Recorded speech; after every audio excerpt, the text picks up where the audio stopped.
than the Harmattan wind.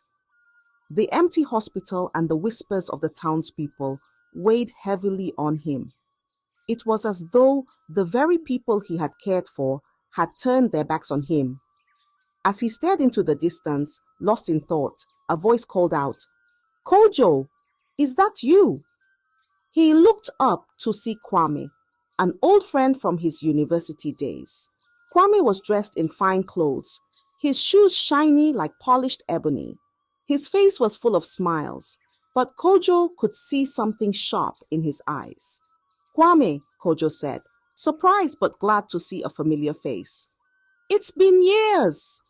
The two friends caught up on old times, sharing stories and laughter. But soon, Kojo's smile faded. His heart was too heavy.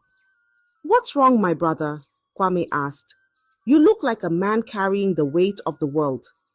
Kojo sighed deeply and told him everything about his mother's sickness, the empty hospital, and the money he couldn't gather.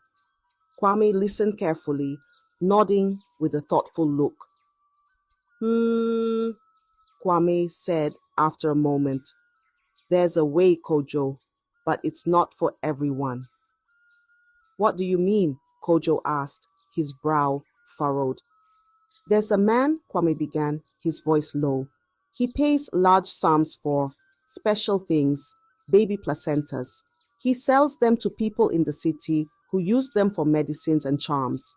If you can get him what he wants, he'll pay you enough to take your mother to the best hospital in the world." Kojo's eyes widened. "Placentas? Kwame, that's unthinkable. Those belong to the mothers, to the babies. How can you even suggest such a thing?" Kwame shrugged, his face calm. "Think about it, my friend. You're already losing your hospital. The villagers have abandoned you. This is your chance to save your mother. Isn't she worth it?" Kojo shook his head, horrified. "No, Kwame, I can't do that. I'll find another way." But as Kwame left, his words lingered in Kojo's mind like a shadow that wouldn't go away. The days grew darker for Dr. Kojo. Mama Kojo's condition worsened, her breaths coming slower, her voice weaker.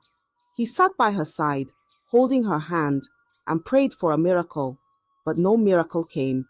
His debts piled up, and the villagers, once full of smiles and gratitude, now avoided him like a plague.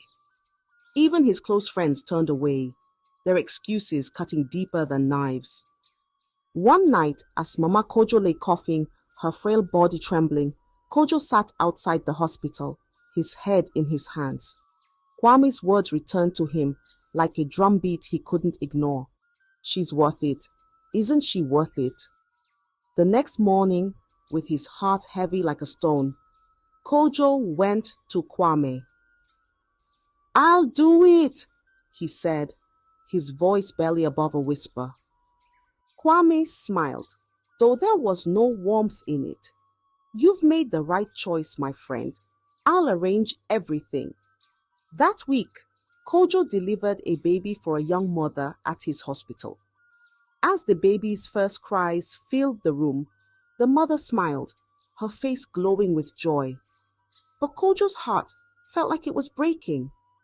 He wrapped the placenta in a separate cloth, as he always did, but instead of handing it to the mother, he set it aside. He replaced it with a bundle of rags wrapped in nylon and gave it to her. "Here, my sister," he said, forcing a smile. "Go bury it, as our customs say." The woman